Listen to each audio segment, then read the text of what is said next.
Hello, I'm Real Deal MMA, and we're going to be covering this Bellator 291 card. We've got Amosov versus Storley 2, the rematch. And I like this card. I think the co-main is brilliant. I think the main event is brilliant. So high level. And there's some sneaky good spots for betting on this card. I've got a couple of dogs, and I really like this card for betting. So, first off, we got the first fight of the evening. We have Russian Kazan Magomedsharipov versus Brazil's Rafael Hudson. So, Magomed is a 7-0 undefeated, and Rafael Hudson has 7 wins and 4 losses. So if we look at the betting odds here, then Magomed is a massive favourite. He's minus 1,000. Hudson is plus 650. So Magomed is undefeated. He's only 22 years old. And Hudson, he's 7 wins, 4 losses. And as the odds suggest, this is a mismatch. I really think this is an easy fight for Magomed. That the Bellator really were trying to build him up. And Magomedsharipov has him covered everywhere in this fight. I don't think that there's really much spots really to bet here. I mean, I expect when the props come out that they're quite juiced. That Magomed inside the distance would probably be the spot that you could only bet here. Maybe fight doesn't start round 2, but it really does depend on what the odds are. I'm expecting a pretty dominant victory from the Russian prospect here. So that's my prediction. I've got Magomedsharipov to win inside the distance. So next up we have England's undefeated Stephen Hill. He's 29 years old and he is fighting Joël Kouadja. So the Englishman is 6-0 and Joel has 7 wins and 9 losses. So if we look at the betting odds here, Stephen Hill is a minus 400 favourite. Archer is a plus 325 dog. So I think these odds are off. Joel is better than his record suggests. He's had a strange career. He started off very poorly and then he accumulated a number of wins. If we look at his style, he's quite athletic. He's very athletic. He's fast twitch. Red flags, he's reckless, wild style. Very aggressive. His boxing is quite easy to read. He swings these big overhands and he can completely miss. His leg kicks are nice. And he's got quite good offensive kickboxing. A lot of power. As I said, quite fast twitch. But he's quite easily taken down. His takedown defense is pretty bad. His grappling isn't that bad actually when he is on the mat. But yeah, that takedown defense is really poor. He's quite physically strong, but he can get out muscled when he's in the clinch. He does have some get-ups. But he's a bit of a strange fighter to read. He's one of those fighters can look really good and then look really bad afterwards. As his record suggests here. But his defensive boxing is pretty flawed when he's pressured and his chin is up in the air. And in the clinch, he looks pretty poor. I think Stephen Hill will have the major advantage here with the takedowns. His jiu-jitsu is pretty aggressive, and even though the money line I think is off, I think the inside the distance Stephen Hill is probably the way to bet this. But the odds aren't out on that yet. But that's something that I'm definitely going to be looking at is Stephen Hill inside the distance. And probably by submission. So that's my prediction. Stephen Hill inside the distance. So the next fight up is Ukrainians Dmytrii Hrytsenko versus Italy's Daniele Scatizzi. So, Dmytrii is undefeated, Ukrainian. He has 7 wins and no losses. And Scatizzi has 12 wins and 6 losses. So I've butchered those surnames. But this is a really strange fight. And it's a strange fight because I couldn't find anything on this 7-0 Ukrainian prospect. Absolutely nothing. And I've spoken to a few other people and they couldn't find anything on him either. So he's a bit of a mystery. So that's a big red flag when you're betting. If you can't bet something that's blind. I have seen a few people on Dmytrii though. So that's interesting. I'd love to know what the reason is. Often people will just see the 7-0 record and they'll put money on it because he's plus money. But really that just seems like a shot in the dark to me. If there's nothing really around on this kid, then why are you betting him? Who knows? I'd love to know why people are betting him. If they found something, if they know something. But yeah, this fight is a big pass. I'm going to pick the Italian to win just because of experience. But who knows? This is a complete pass. So, the next fight up is... So, next up, we've got Ireland's very own Kenny Mokhonoana. He's undefeated. And he is fighting Scotland's Craig McIntosh. So, if we look at the records here, we've got Kenny is 4-0, undefeated, and Craig McIntosh has 3 wins and 4 losses. So if we look at the betting odds here, Kenny is a massive favourite. He's minus 1,000, and McIntosh is plus 600. Again, so McIntosh is another fighter I couldn't find much on here. There isn't that much tape around, which is a bit of a red flag. But I expect the Irishman to be pretty dominant here, as the odds suggest. He's minus 1,000. I expect him to get another first round win, probably by submission.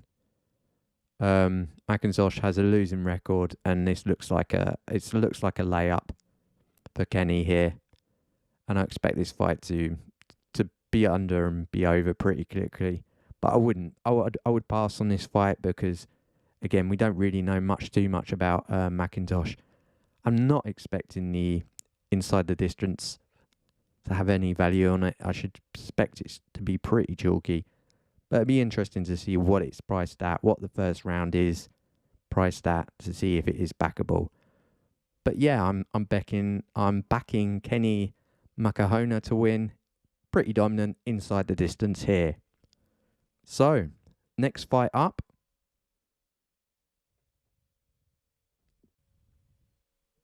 So, next up we have America's Gina Bishop, who is undefeated with a 4-0 record, versus Greece's Elina Kallionidou, and she has 9 wins and 4 losses. So if we look at the betting odds here, then Gina Bishop is the favourite. She's minus 169. And the Greek Elina is the underdog. She is plus 145. So this is one of the most interesting fights on the card. Bishop has had a lot of success with her jiu-jitsu career. She's 37 years old now. So she's come into MMA quite late. She's looked pretty good in LFA. But this is a step up in competition in Bellator. She's fighting Elina, who is 24 years old. And she's beaten some quite well-known fighters on her resume. She actually has some losses against some well-known fighters. You know, Sinead Cavender, Beck Rawlings she lost to. So stylistically, this should be quite a binary fight.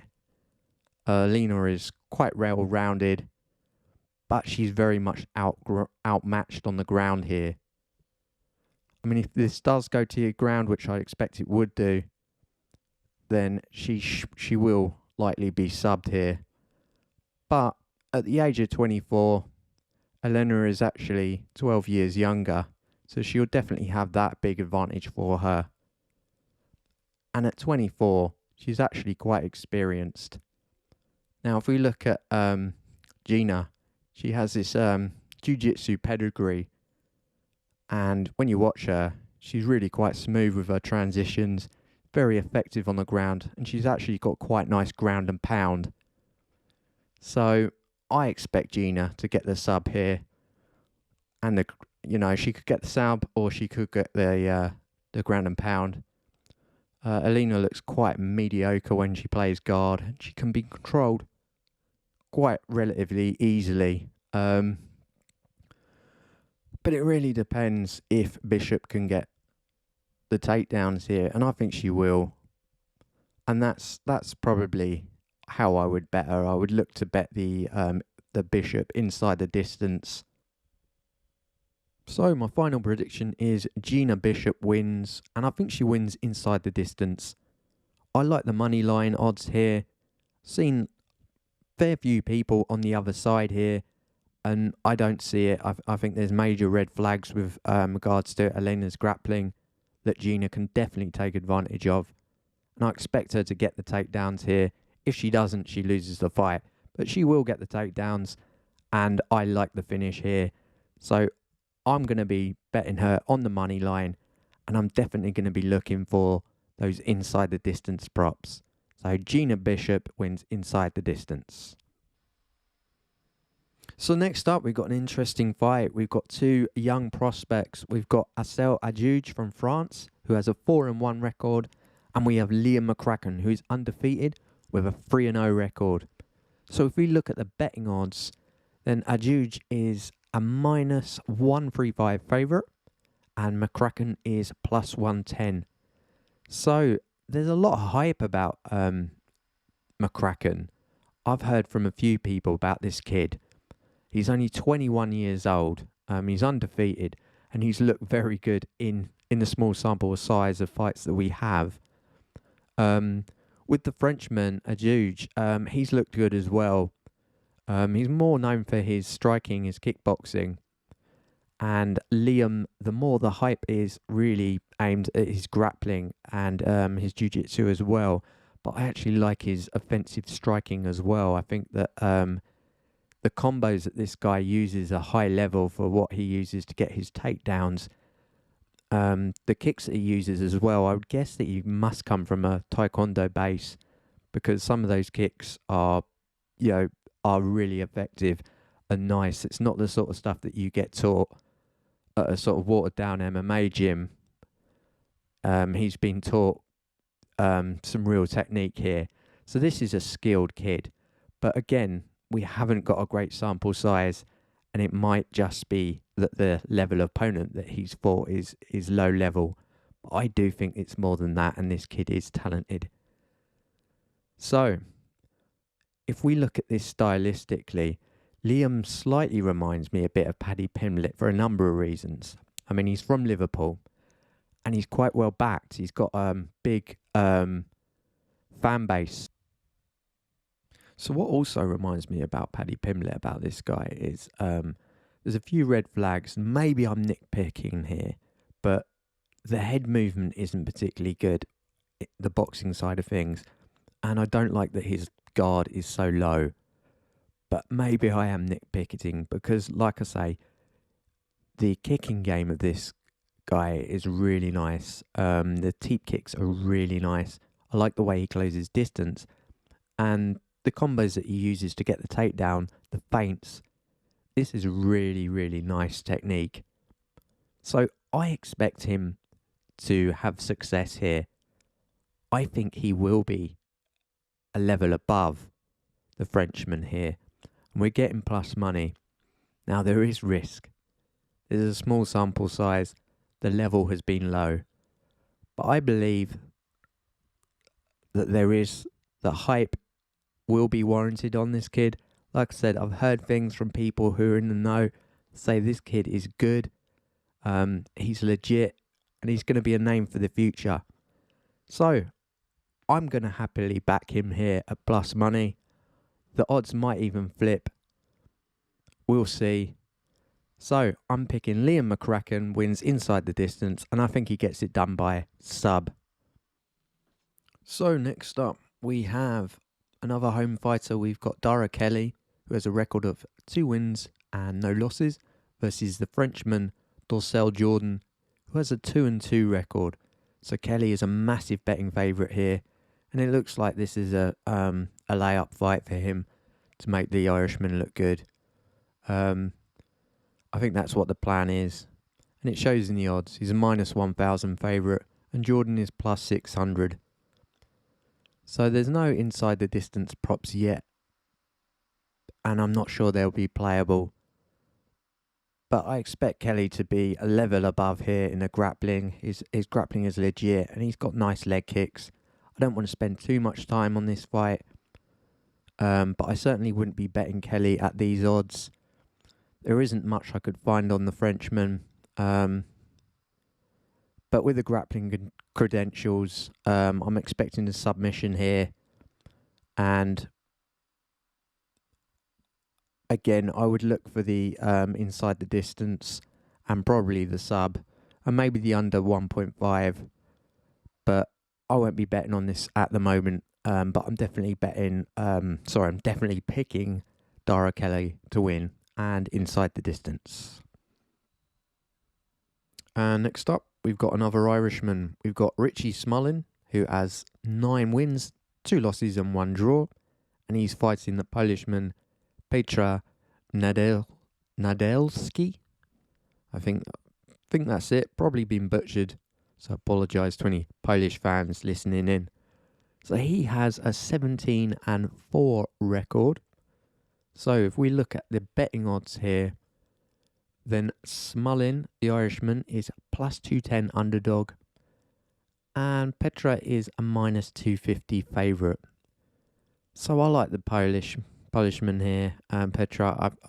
I'm quite interested in the under as well. It's not been priced yet, but I have a sneaky suspicion that might be backable here. So I expect the fight to not see the scorecards. I have seen some money on Smullen. He was actually minus 300 and now he's minus 250. So it might be interesting to see if that money keeps coming in, and see if if the money line on Petra becomes worth backing, because at the moment it's not. But I definitely think that he will win here. I think he will have the advantage in the grappling. Peter has pretty good, decent BJJ, but I think he'll get caught on the feet here. And I'm picking Petra to win inside the distance. And next up, we've got Hungary's Norbert Novenyi versus Andy Manzolo of Latvia. So Norbert is undefeated, and Andy Manzolo has 26 wins and 9 losses. So Norbert has a 5-0 record. He's Hungarian. There's a bit of hype around him from the hardcores. But if we look at Andy Manzolo's record, what really stands out is the low level of opponents that he's fought. And he's beaten a lot of, cans, a lot of bin men. He's accumulated a lot of wins against low level. I wouldn't call his record murky, but yeah, don't be fooled by that 26. And I expect this to be another layup for the prospect here. He's about minus 300. Andy is plus 275. And I think they've given Norbert this fight to look good here. And he should cover this price. There's nothing on tape that really tells me that Andy... Yeah, I just don't particularly rate him as a fighter. I've seen a few people say that there's value on his line. I don't think so, but it's going to be a pass for me. I'll probably again look at the violence props. Norbert inside the distance might be interesting. Norbert by submission, but none of those have been priced yet. But yeah, I'm picking Norbert Novenyi to win here inside the distance. And next up, we've got Gokhan versus Oleg Popov. So the Turk is 8-1, and the Russian Oleg Popov has 15 wins and 1 loss. So if we look at the betting odds here, Popov is around -200 favourite, and the Turk is +160. So I think this is a very binary to an extent. If it stays on the feet, then I would fancy Gokhan quite comfortably. I think his striking is pretty good. He's got nice kickboxing. He's quite well-rounded, but as far as the grappling goes, I think Popov is definitely a level above here, and we see that in the odds. With regards to this striking, I think, his boxing is okay, Popov's, but the red flag here that he really will be able to take advantage of Gokhan's takedown defense. I think that he will get taken down here. Popov is pretty aggressive when he's on the ground, quite heavy top pressure, good ground and pound, and I expect him to have a lot of success here. I'm picking Oleg Popov to win inside the distance.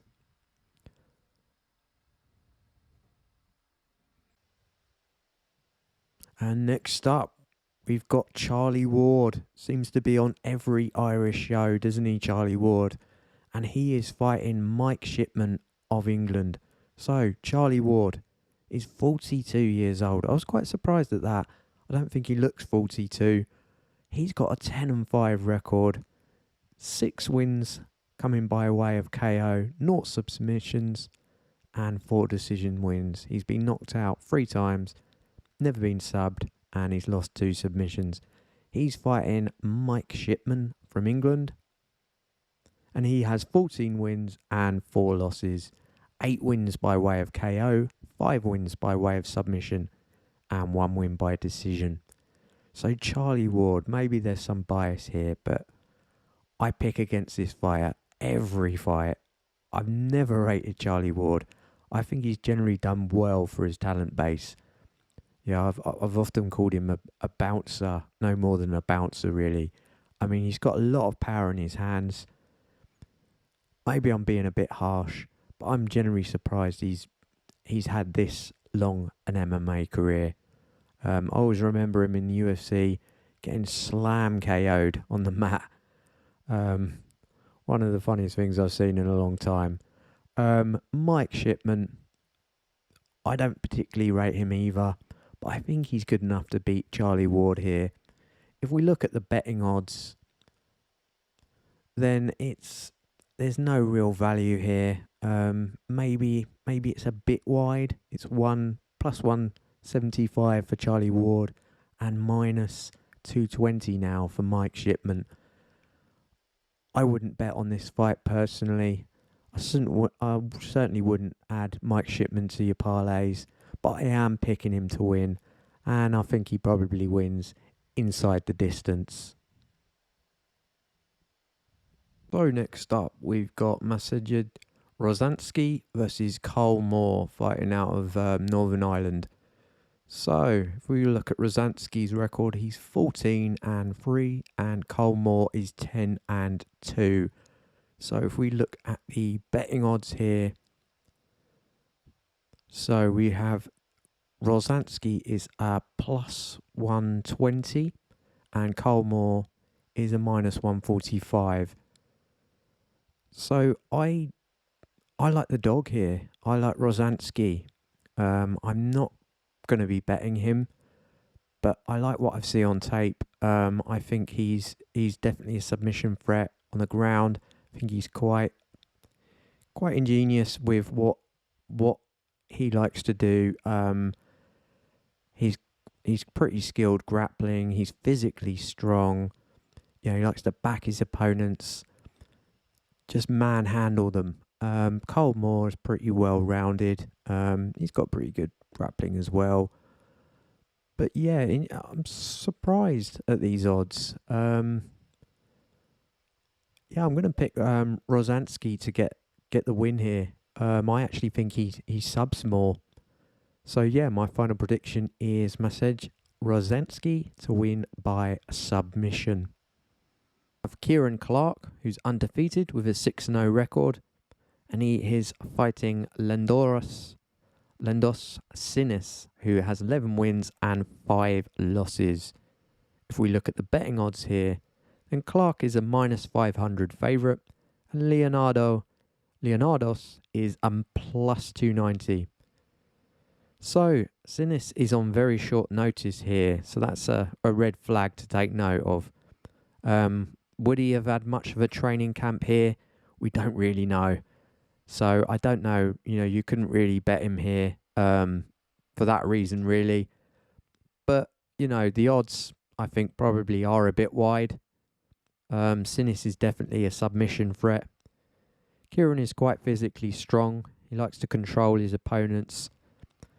Well, Sinis will take a lot of damage looking for the submission threat. And he can be quite reckless in it. He will take big risks, but he's very durable. I would only, if I was going to bet him, and like I say, I think there probably is a bit of value on his money line, I would just bet him by sub. Because that is his path to victory here.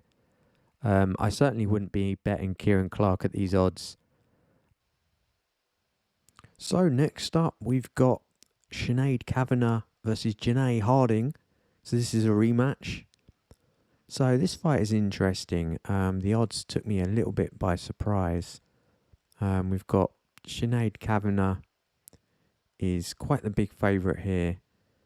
She's minus 275 and Janae Harding is plus 200. Actually, you can get a plus 215 in some books. And I don't understand why. So I am going to be having a small bet on Janae Harding here. If we look at this stylistically, Sinead Kavanagh is very much a one-trick pony. She kind of reminds me of a young Molly McCann when Molly McCann was quite raw. She would just throw those wild hooks and she had quite a lot of power. Now Kavanagh has better boxing. She has more power, but she's got nothing else to her game. Janae Harding is much better technically. Problem with Harding is she doesn't really have any power. She's only dangerous when she's right in the pocket using the elbows, and that's what we saw before where she opened that cut up. There's no reason why that couldn't happen again. I think plus 200 here, plus 220 is way out. I think Sinead Kavanagh should be the favourite. This is in Ireland. If the fight's close, she'll probably get it. But I could even see Harding, despite her power, getting a head kick, opening up another cut with those elbows, and winning a couple of rounds here. So plus 220 is too wide. I'm picking Janae Harding to win. I think it'll probably be a split decision win. And I'm probably going to be having a small bet on Janae Harding here. Irishman Peter Queally. And he is fighting the American Bryce Logan here. So if we look at Queally, he is 13 wins, 7 losses and 1 draw. And Bryce Logan has 12 wins and 7 losses.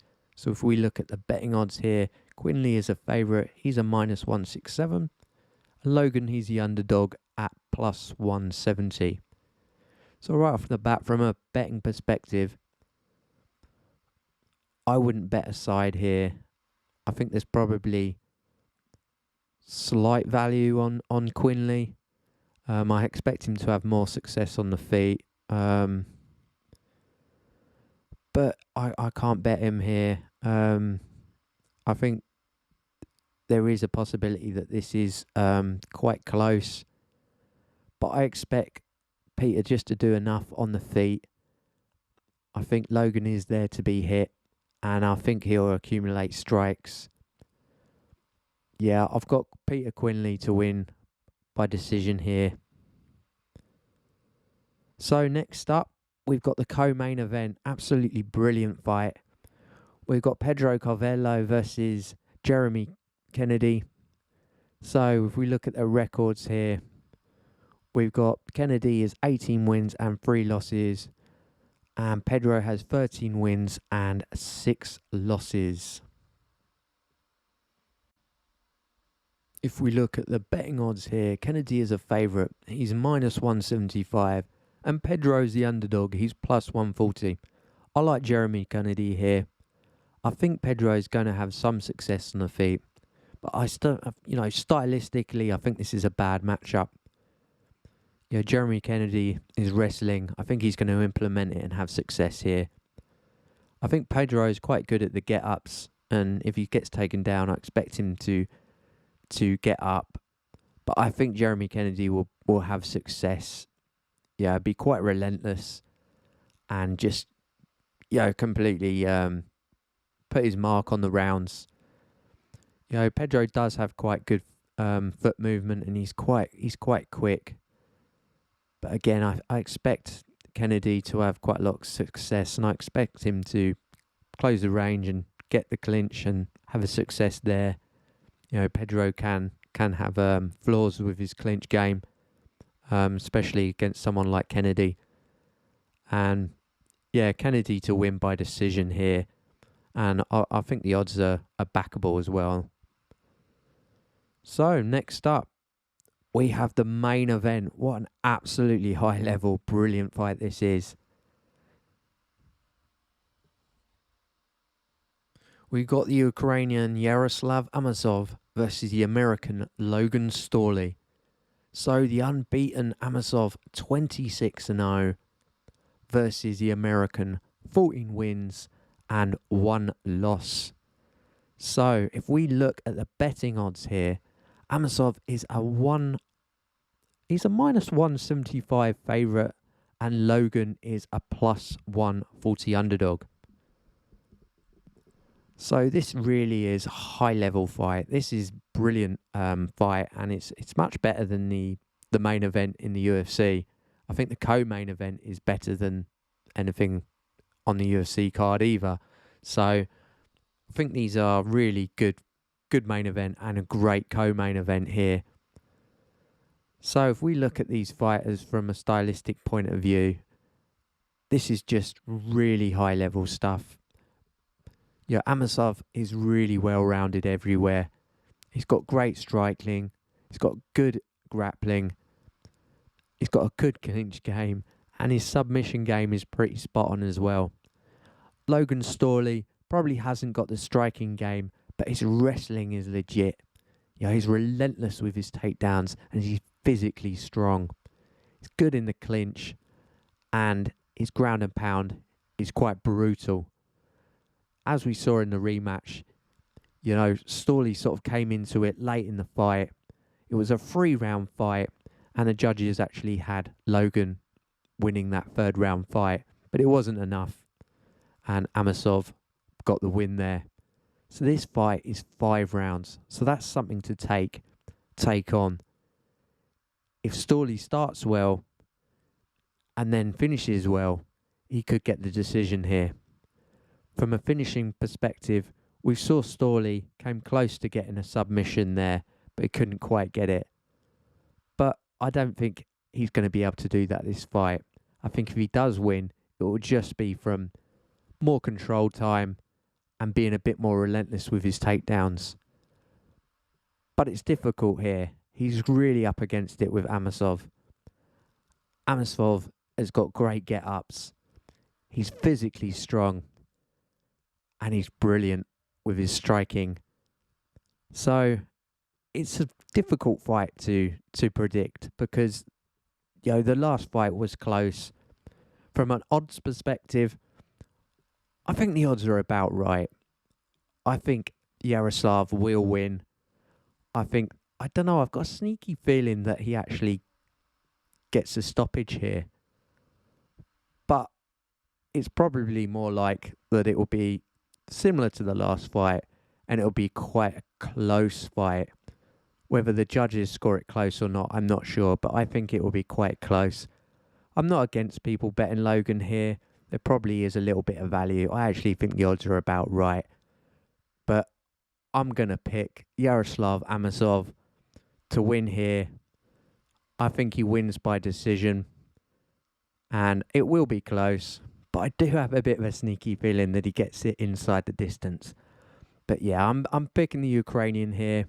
And respect for him as well, what is going on in Ukraine. You know, he's mixing his MMA career with a war. I mean, if you look at this guy's Instagram, there's pictures of him, you know, in just terrible situations in his homeland. So he's got a lot on. So just incredible. What a career to be able to do that, to mix those two things with all that's going on. Yeah, he's there with Usyk and Loma as well. So I really hope he wins. And I'm picking him to win here, to win by decision. So let's get on to the bets. What bets do I like this card? Well, I like Liam McCracken at plus 110, around that. I think he's legit. And I'm happy to bet him on the money line here. So I've got one unit on Liam McCracken at about plus 110. But plus 100 is fine as well.